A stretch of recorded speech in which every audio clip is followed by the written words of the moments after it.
بچپن میں ہم جب اسکول پڑھتے تھے تو مختلف مضامین اردو کے اندر جو 15 نمبر کا ہوتا تھا، جو لکھنا ہوتا تھا، گھر سے یاد کر کے جانا اور پھر صبح اس کا ٹیسٹ دینا، کبھی صفائی نصف ایمان پر، کبھی میرا اسکول میرا مدرسہ، تو ایک عنوان ہوتا تھا اسوہ حسنہ، آقا کریم علیہ السلام کی سیرت کے عنوان پر۔ تو اس وقت بچے ہوتے تھے، تو وہ ہم ایک دن بیٹھے تھے تو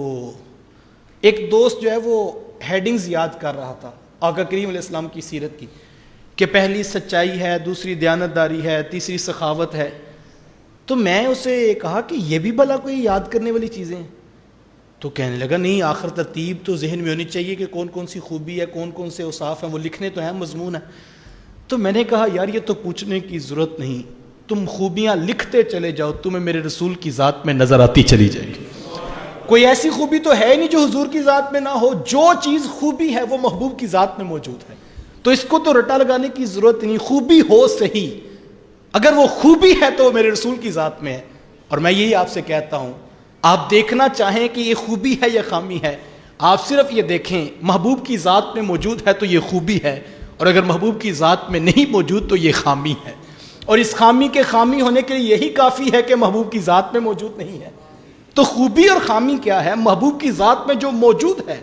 جس کو محبوب پسند کر لیں، اور سادہ کر دوں،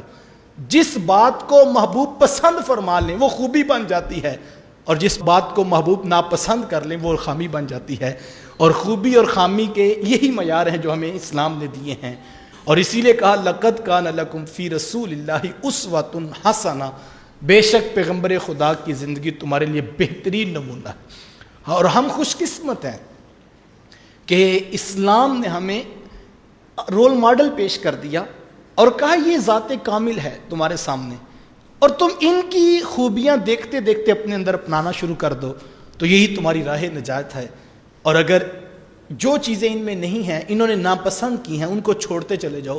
تمہاری ذات بھی کاملیت کا سفر جو ہے وہ شروع کر دے گی۔ تو ہمیں خوبی کیا ہے، خامی کیا ہے، محبوب کی ذات کے اندر نظر آتی ہے، اور ہمیں اس سے پتہ ملتا ہے کہ خوبیاں کیا ہوتی ہیں اور خامیاں کیا ہوتی ہیں۔